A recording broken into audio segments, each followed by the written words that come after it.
listening to Phantasm Podcast, a horror death metal podcast for the old school.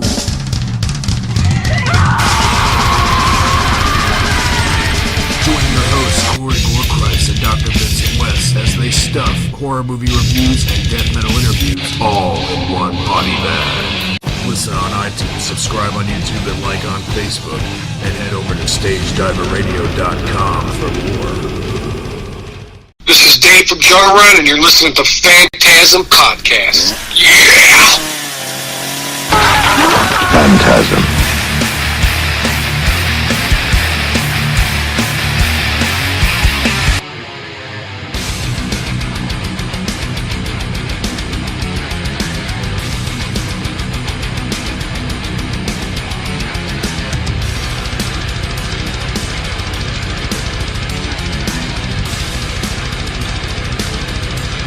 Corey Gorechrist Phantasm Podcast. We have very special guests for you today. Is Dave of Jungle Rot. How you doing, man? Good. Excited to be on here and do a little chatting. Just got done working today. Pretty cold here in Wisconsin. I think it's about 21 degrees right now. Ooh, yeah. You're feeling the weather for sure. Yeah, I'm a cold weather guy though, man. I like the cold. Yeah, I'm from New York, so I've lived in the cold for a long time. I'm used to it. Living in the South now, the weather's so sporadic. It's like 60, then it's 40, then it's it's just cold. I'm cool with it. Yeah, I like the cold though, man. I can take the cold, but I can't take the heat. Yeah, because the cold you can put on some layers, but in the heat you're just kind of fucked. So. Yep, you suffer. That's what you do. Yeah. Sure, that's what we do. We suffer.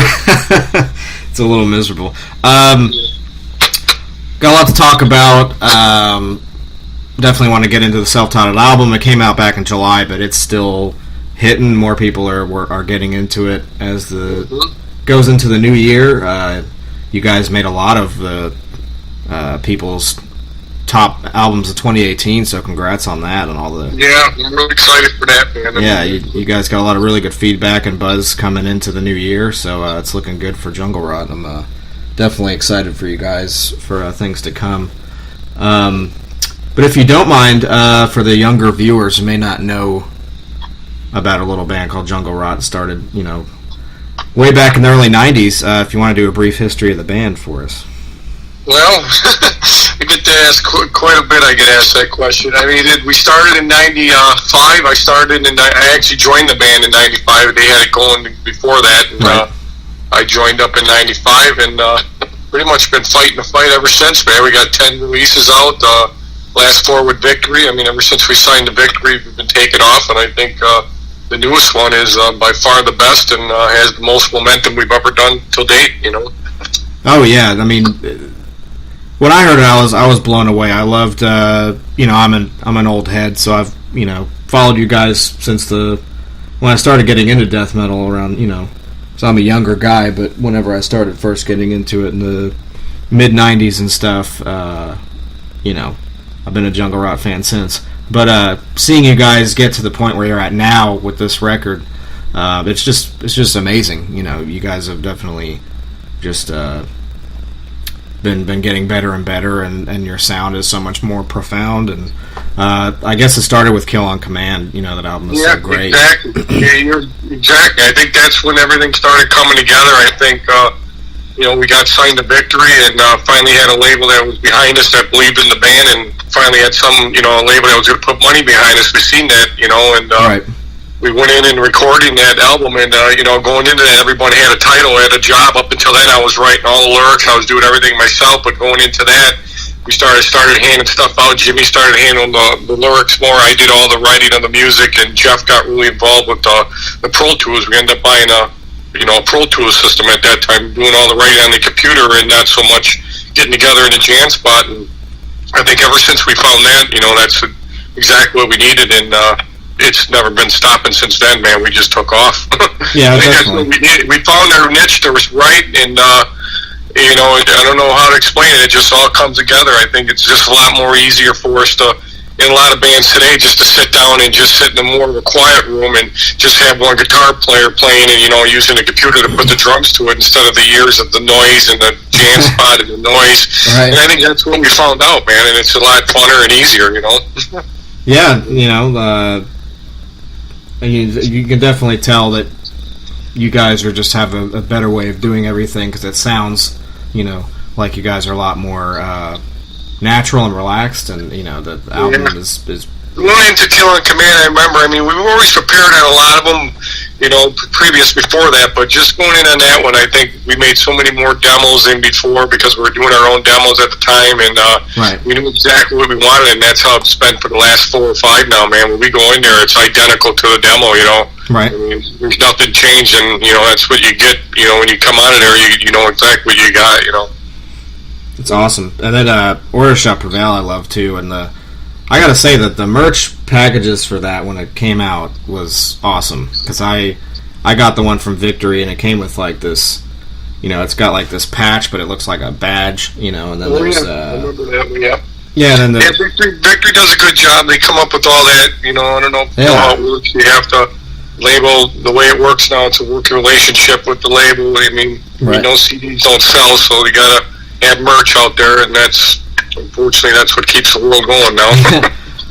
Well, one of the coolest death metal shirts I own is from Order Shall Prevail, and it's got the badge on it. It's a long sleeve, and I think the left sleeve has like a baton on it. It's just cool. It's really badass. So, and I know you guys are re-releasing some LPs for the new record in different colors and stuff.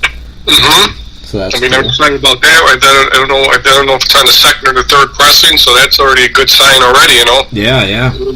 Really excited about that, and I'm sure this will sell out as well. Everything's unlimited. I think they do 1,000 at a time, so that's pretty neat, man. Hell yeah. And they're all limited, so you guys jump on Jungle Rot's Facebook or Victory Records and pick some of that shit up. For sure. You guys got some. We'll talk about the music videos. You got 2 for the record. Burning Cinder, which is the newer one. Yeah, I love that, man. Was it hot on the set, like the actual fire, or was it? It was, man. It's weird you see that. We ended up doing 2 videos in one day that day. We ended up doing Send Forth Oblivion the same day with the stretcher deal, and yeah, okay. We did it in the same day. It was a quarry. It ended up being like, I don't know, it had to be close to 100 degrees that day. We were in some old quarry that was abandoned, and we ended up doing that one at night. And on top of the fire, on top of the heat, man, it was just it was awesome though. That's what metal's all about, is sweating and just headbanging. I really enjoyed it, man. Where was that filmed at? I think it was in the quarry was actually right outside, somewhere in Whitewater, Wisconsin, and probably about an hour from my house. Oh, okay. Out in the county, yeah. Nice. Yeah, the label found the whole thing. That's what's nice about Victory. They have their own in-house video staff, and that's awesome. They take care of everything, man. They just send us an itinerary and what time to show up, and everything's scheduled on time. It's a beautiful thing, man. They do a really good job with their videos. So did they come up with the concept for the videos too, and they just kind of? Actually, they came up with it. Yep. I came up with the Unstoppable. I don't know if you've seen that one with the tank inside the tank. Yeah. It was kind of my idea, and then for that was all me. But then for the Send Forth Oblivion, I kind of want to go into that, man. We've done so many videos already, and it's hard to be original. And I wanted to do more of an acting role. That was more my say-so, just to go in there and not performance at all, no instruments at all. Yeah. Because I knew the next one was going to be Burning Cinder, so we kind of acted in that one, and then followed up with the Burning Cinder. I think was perfect, man. Having 2 different videos like that come back to back. Yeah, that one's more like a classic death metal feel for that video. Exactly. I like those. I like the performance headbanging videos. It's cool. I enjoy those pretty much the most. Yeah, I like the Send Forth Oblivion. It's like just makes me want to watch like Apocalypse Now or something like that. Yep. Yeah, that came out good too, man. That was fun, man. I think we're just supposed to be fun and shit, man. Nothing serious.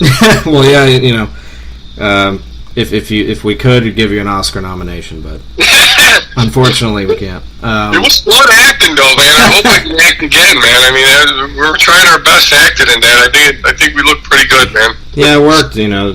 It's like, take cover, it's like very dramatic, and the song's great. It's heavy as fuck, so it makes for a good video. So they turned out great. You guys on social media continue to share those, and I just watched them again earlier. They're fun. They're a lot of fun. Yeah, they're a good time to watch and crank it up, and have a good time, drink some beer. You guys got quite a bit of festivals coming up this summer in Europe. We do. Later in the summer, we didn't announce a lot of them. I mean, some of them have been announced, and some of them haven't. I think we're doing like Brutal Assault, Stonehenge Fest. Yep. What else we got? I can't remember them offhand. I think Party Sand, Dynamo. Yep, I know. I don't think Party Sand got announced yet, but there's still a few more that are going to get announced, and it's always a pleasure to go over there and do those big festivals because that's what all the hard work and everything we fight for every day and our dedication, it really pays off when you do those because the crowds are just enormous. I mean, they're anywhere from 10 to 20 to 30 to 50,000. They keep. It's unbelievable when you play in front of that many people, and then the way that Europe does it, they're so serious over there, and everything is so professional. It just makes everything just so much worth it when you go over there, man. Everything is done right. I mean, everything is just right, man. Oh yeah, it really makes a good time. They really know how to put a festival on, Europeans, man, because they care about their metal. Exactly, man, and that's what it is, man. They have so much respect and they care about their metal. You nailed it right on the dot. It's just not just a band up there playing, man. They care about each and every band that's playing, and they really take care of you, man. And it's just a special moment, man. It really is. A lot of memories made, and you never forget them. Oh yeah. Before we get into that, I wanted to talk about you did a show in Chicago back in December, and it was like with Macabre and Putrefile. So how did that go? Yeah, really good, man. That show sold out, man. At Reggie's, man, 450. Yeah. All right. Yeah. I was expecting 300 and something. It didn't sell out when the doors were open, but by the time we went on, the show was sold out, and it was great, man. It's anytime you can play your hometown and sell it out, I mean, it's a good feeling, and there's a lot of support. I love Macabre. We've been out with them, several times. We toured Europe before and many other shows, and the singer as well. It was a good old school package, and it was good to see all the old good guys and a lot of old family from when we started out years ago, man. It was real nice. Yeah, Macabre is hometown boys there too, so I'm sure it was crazy hometown show. Yeah, it was a great night, man. Awesome. Dynamo Metal Fest, I think, is the first, at least that I saw that was announced in the order here. It's July 19th through the 20th in Eindhoven. So you got like Carcass, Phil Ensemble and the Illegals, Armored Saint. So that's going to be pretty awesome. Have you played with any of those bands before? I think we've done Carcass a few times at festivals, but never at one-offs. Festivals, we've always played with quite a few bands. Nice. And then Brutal Assault looks pretty crazy too. 7th through the 10th is in the Czech Republic. You got Crizzy and Deicide, Take, Aborted, Carcass again, so you'll be familiar with them overseas there. Napalm Death, Immolation, so that's just going to be killer. Yeah, Brutal Assault's always one of my favorites, man. It's just, it don't matter what time slot you got, they're there from the beginning to the end, man. I mean, it's like that anywhere in Europe, man. I mean, any time slot you get, man, it's packed. Yeah. I mean, it's pretty amazing, man. They don't, they save their money all year, and they don't go to a lot of shows, and they go to every festival they can, and they collect every shirt and everything they can from every year, so they're really into it, and They watch every band when they go, man. It's pretty amazing, and like I said, it's very special when you go there, man, because the support is just unreal, man. It's not like the U.S. where they'll come in 2 bands before the headliner, but over there, they're lined up. They still have lines when we play shows, they're lined up outside. 150, 200 kids out in front, you just don't see that, man. I mean, and it's the stuff that brings me back to why I started in the beginning, because I remember when I was a kid standing in line seeing my favorite bands, and here I am today, and when I see that, that's the stuff that really gets me going, because it's the old memories, Oh yeah. So what's some of your favorite old memories, like as far as when Jungle Rot was starting out and all that? Playing shows? Yeah. I remember almost all of them, man. I mean, they're all good, they're all special, but what gets me the most, man, is today is when when I'm doing shows with bands like, you know, I'm on tour with Destruction or Deicide and like Maxim Soulfly, and then, you know, I'm having these people guesting on my album, you know. Who would have thought like 25 years or 30 years ago, you know, when I started listening to those guys that, you know, I'd be, you know, now they'd be hanging out, you know, I'm hanging with them and they're playing on my album and they're fans of my bands as much as I'm fans of their bands. And that's the thing that I get out of it, man. It's amazing how, you know, dreams come true, man. Yeah. Careful what you wish for, because, you know what I'm saying? I mean, I remember sitting in school and in cars, you know, hanging out and listening to Destruction and Creator and stuff, and now, you know, who would have thought 20, 30 years later they're singing on my 10th album, you know what I'm saying? Yeah. I mean, it's amazing, it really is, and that's what gets me the most, man. I mean, is that you know, a lot of these bands that I looked up to, and now, you know, they're actually fans of the band, my band as well, and that's a good feeling as well. Yeah, it's amazing, you know, to even inspire somebody or just be like, hey, that shit's sick, man, you know.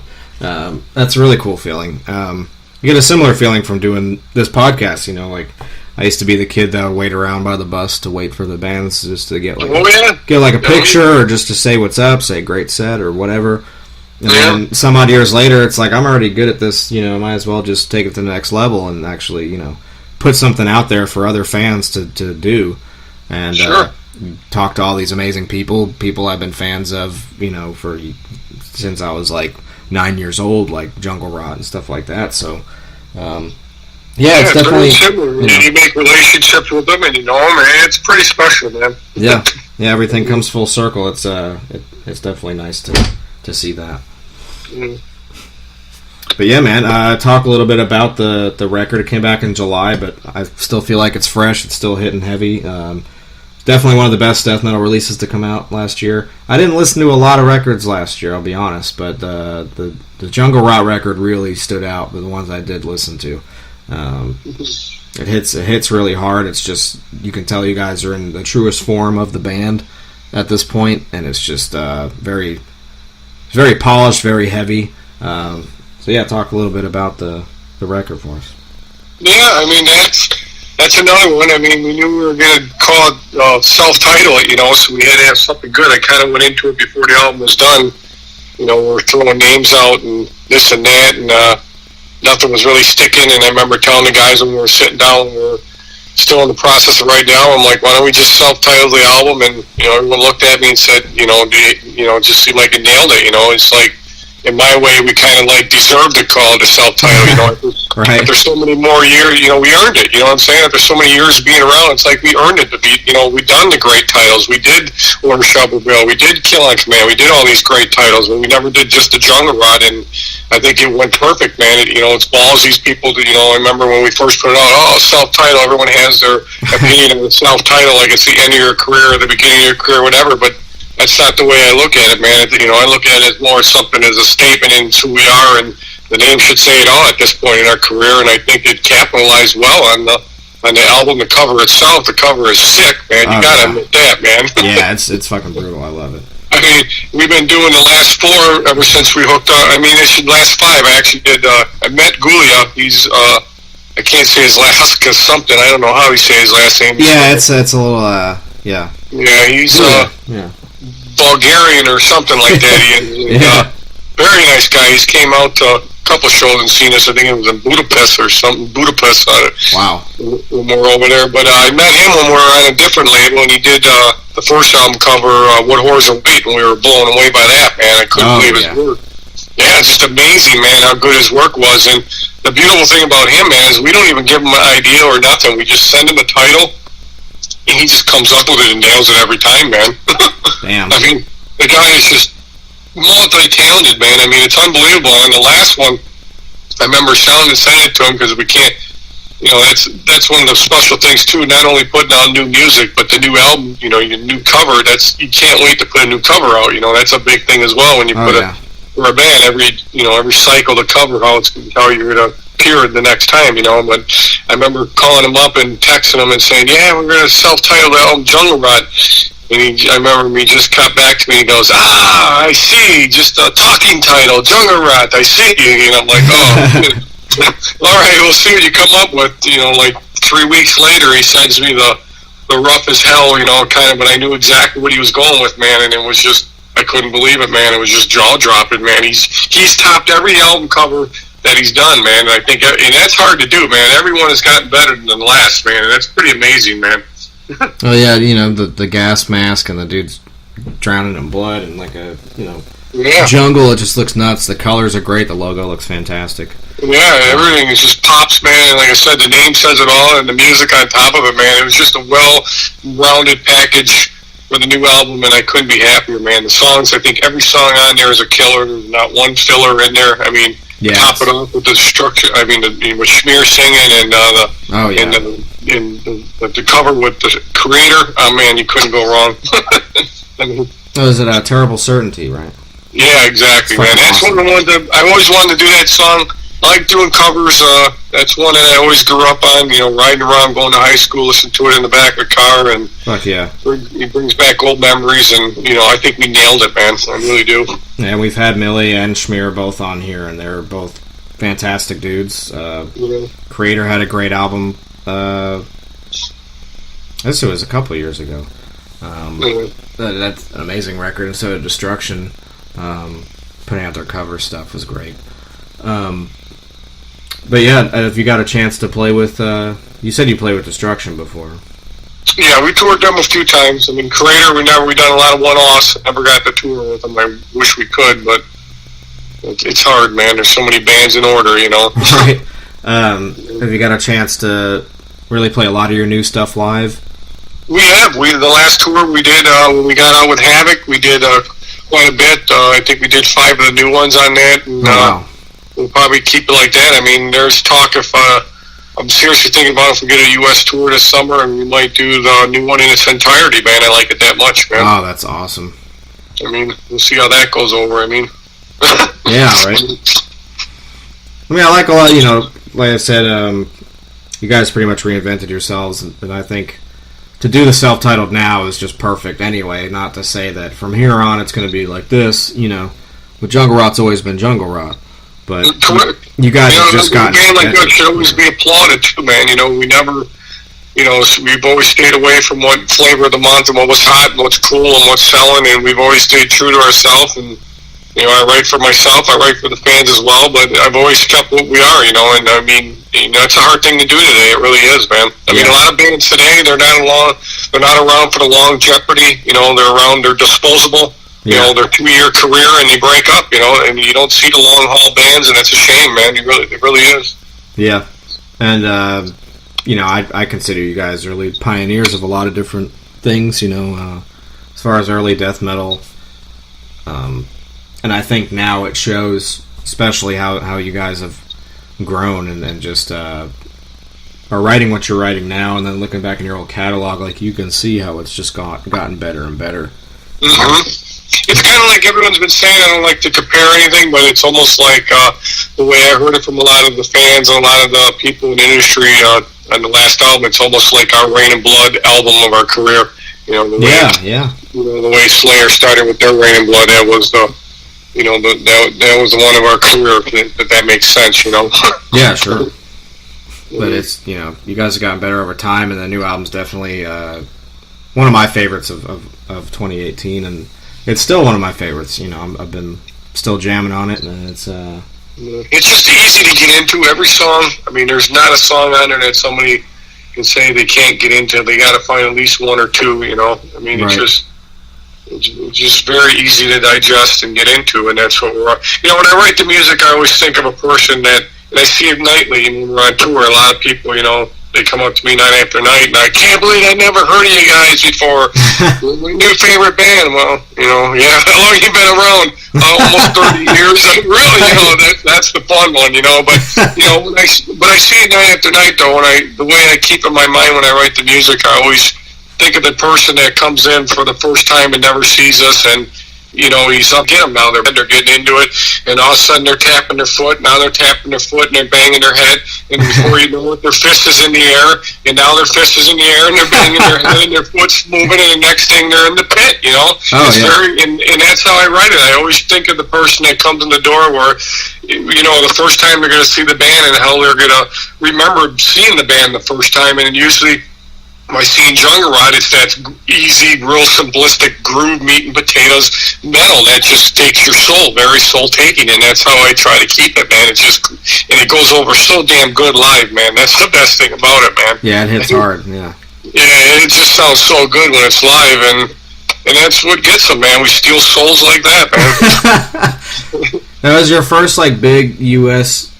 tour. Was it Mayhem Fest? Was the first like? Yeah, I would say it's a Juggernaut needed. So I wish we could nail another thing like that because I did so much for us. But that was the first tour that we actually did that got to showcase the band to a different crowd. You know, because we finally got out of the underground because we tour with so many underground death metal bands, and eventually it doesn't really do nothing for you. You know, it does, but it doesn't. But right. Here we toured at a completely different crowd that no one's. You know, we brought in our fans, and some people knew us, but 70% of the crowd every night never heard us, and we were running them over again one by one. Stealing those souls. That's what does it. And it's exactly what the band needed, man. Is to showcase ourselves, and that's what any band needs. Is how to get. How do you gain more crowds, right. New fans, and that's the hardest thing in the band itself, and that festival did very well for us, and I just wish we could do another one like that someday, man. I mean, it would just benefit so much more. You can only do so many death metal tours, and I mean, right. The same venues, the same 350, 400 people. I mean, it's the grind, this is what we do, but you know what I'm saying. I mean, you have to get out of the underground somehow to showcase yourself to a different audience to try to get farther in life. Definitely, and kids nowadays are so just like open for pretty much anything. And yeah, you're right on that, man. You go to just like a diverse metal show where you got like your metalcore bands, and you have like your Slayer type bands, the bigger headliners, and then because kids want to see bands like that, they're like, oh my god, they're like a legendary band, and then you got like the death metal bands that are on the other stages, and like Jungle Rot and stuff, and people want to check that stuff out because they're like, oh, Jungle Rot sounds badass, let's go see what they sound like, and it's just like instantly won over because that tour was amazing, man. I mean, every night we're playing in front of anywhere from 5,000 to 10,000. So yeah, that's awesome. I know there's a lot of shit went down with that tour at the end. I had some beef with Slayer here and there, and I'm sure you heard about it. But in the long run, every tour comes down it comes to the end. When it does, it comes to the side stage. You've seen Ozfest, you've seen all the fests, and it always comes to the end. It's about the side stages. They don't even care about the main stages anymore, and that's what that fest did, man. It was all, and you'd be amazed. A lot of those people were there for the Art of Murder, Whitechapel, us. I mean, that stage is really holding its crown, man, because... Well, that's where you're seeing bands that, do smaller tours and stuff like that. Slayer is the type of band, they're going to tour, a few times a year, like some big tours. And, you get bands like Whitechapel and stuff like that, they're not really touring as much all year. They're mainly going to Europe and stuff like that. They get bigger shows over there, so they don't tour as much in the U.S. So it's nice to go out, you see more diversity, and you see a lot of bands at once going to shows like that. But yeah, like I'm with you. I wish there was more tours like that. I think it's a growing thing, like a growing commodity in the U.S. where more and more it's going to start getting bigger and bigger, where there'll be a lot more metal U.S. festivals. They're kind of just on... There's quite a few metal festivals here, man. Yeah. I mean, the problem is, man, is they're not like Europe, man. There's just as many here than there is in Europe, but here it's so damn corporate, they don't let any bands on. It's the same bands playing the same festivals every other week. Yeah, it's You know exactly what I'm saying, man. They have the same kind of bands, and Yeah, they play the Carolina Rebel, they play the Chicago Open Air, they play the other one. It's the same goddamn bands playing the same festivals. Yeah, they don't let anybody in. As far as like metal festivals, I know that there's Full Terror Assault's pretty cool. It's like an actual open air, and they keep it like metal. It's not like the radio stuff, and not a lot of the popular stuff. It's more like death metal and stuff like that. And Maryland Death Fest has been expanding to where they have like a California festival now, and they have all these other ones. He's smart on that because Maryland's ran its course. We know that it ain't happening. size of what it used to be 10 years ago. Like I said, every fest comes to an end, man. You don't need to do it. It doesn't need. I think a lot of fests shouldn't go on every year myself. I think they should rotate every other year to make it more hungry. Right. Like we did Heavy Montreal this last summer. They didn't have it the year before. I mean, it's good like that. The fans were ready. That thing brought in almost 70,000 people that weekend. It's insane. I mean, but anything, it just wears out when yourself, man. And nothing down on the Americans, but when something's too easy and too good, man, it seems like they reject it, man. And from your neck of the woods, there was, Milwaukee Death Fest was the. Well, yeah, that was that one time the only fest that mattered, and that's another thing. I mean, he ran that thing down to the end. He should have stopped 5 years, 7 years before that. They can't even bring it back because at the end, it comes down to nothing, a bad name then. Right. Mm-hmm. I know. I think the Mayhem Fest guy is doing other things. Yeah, he does all those big ones. Like I said, the Carolina, all that shit, man. All them big ones, and he's a real nice guy. Mike Reese, his name is, and I get it, man. It's the bands that they just don't. I get it, man. America's a little different than Europe. They have those huge festivals over there, but I guess they have more room to put all the people because of the open air. I don't know what it is. They'll put 200 death metal bands on and Kiss and Iron Maiden on the main stage. You know what I'm saying? Yeah, right. But they got the market there. Like all those people are crazy. They love metal, and where it's the U.S., it's just not the it's an underground thing. Even people that like mainstream metal, they're still a very specific crowd. It's just not the popular thing, Yeah, it's tough, man. It's really tough, right? And metal is tough in the States, man. We've been touring for 30-something years now, man, and the ups and the downs. And I'll be truthful, man. In the last 3 years, it just started. We just started making money. It took us to the last 3 years to finally go on a tour, and then we know we're going to come back with some money in our pocket, and it feels good to go out and tour. Yeah, right. We suffered for 20-something years to get up to that, man, and finally, we're feeling it, man, and I hope we can stay around a couple more years and make a little bit more money at it and cash in a little bit. Oh, yeah, All the time, but yeah, it's tough out there, man, it's hit and miss. A lot of factors. The gas is cheap right now. I mean, I remember touring sometimes years ago, we were paying $4.50, $4.75 a gallon back then, when it was really high. Now it's down to $1.80 right now by me. I don't know what it is by you, but all that stuff adds up, man. You can really make some money now, man. Oh, yeah. Yeah, I was watching an interview with you, and you were talking about, I think it was maybe it was during Mayhem Fest, about how you guys were saving money and just using a van, and everyone else was kind of doing the whole bus thing. And you kind of didn't want to do that, and just save money and do it old school. And I thought that, I'll tell you what, though, man, we made a killing on that Mayhem tour, man. That was the biggest cash-in tour we've ever done, man. Good.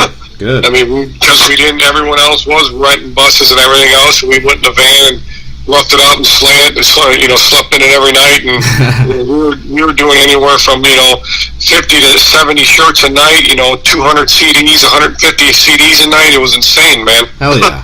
I mean, when you do that kind of volume, man, I mean, it was incredible. That was one of the, now I know why the bands fight to get those kind of tours. The money for the merch was there. I mean, you get fed 3 times a day. You get breakfast, lunch, and dinner. You get showers. Yeah, that's nice. The best thing about it, man, here's the best thing, man. You can pull up at them amphitheaters, man, and there's parking anywhere. I mean, anybody that knows, man, when you go on tour, you drive 8 hours to get to the venue, and then you got to drive 2 hours more just to wait for parking, Yeah. I mean, but, that tour was great for us, man. I mean, a lot of merch was sold. I mean, anywhere, every night, signing autographs and selling merch, we'd have anywhere from 200 to 300 people in a line every night, man. It was incredible. It's amazing. Yeah, and like I said, with tours like that, you get a lot of diversity. You get a lot of the younger kids coming in and seeing a lot of things, hearing a lot of things for the first time. Because, like, you get kids going to see The Idols Murder or Whitechapel, they're going to want to check out Jungle Rot. They're going to be like, who's Jungle Rot? Like, let's see what they, And you shock the shit out of them. They're like, let's go buy some shirts. Let's buy their CDs. Well, that's what I'm getting at in the long run, too. Like Europe, how they take chances with bands and stuff. I mean, to me, a festival is about discovering a new band. Yeah. Not seeing the same band every month and every band that, you know exactly what I'm saying. That's what a festival's about, is discovering a new band for the first time. And that's what a festival is about, putting bands on that you've never seen before. That's my opinion of a festival. Yeah, oh yeah. And in the U.S., it seems like they just don't get it. Yeah, they just pack a bunch of the bands everyone already likes into one. Yeah, you already see them. They go for the sure thing, and I get it, man. I mean, I get it, but it is what it is. You know? Yeah, I mean, I've seen most bands I want to, that I listen to live. You know, I like to go check out new things or just see bands I haven't seen before. But it's such a good feeling to go to a show and actually see a band that you're blown away enough by to be like, I need to go buy their CD right now. Or, yes, I want to get a T-shirt, and like you've never heard them before, you know. Yep, and that's usually by the first time never hearing them. Yeah, that's shocking up. Yeah, and it's a live experience, you know. And makes the bands feel good. They acquired a new fan. That's why you guys go out and do this all the time, you know. And to make a living, of course, but you know, to go out there and gain fans from a, you know, just playing, it's pretty great. But yeah, man, this has been an honor talking to you. I've been a huge fan for a long time, so this has been badass. Yeah, we hope you guys definitely tour the U.S. Sometime this year. I'm working on stuff right now. Nothing set in stone, you know.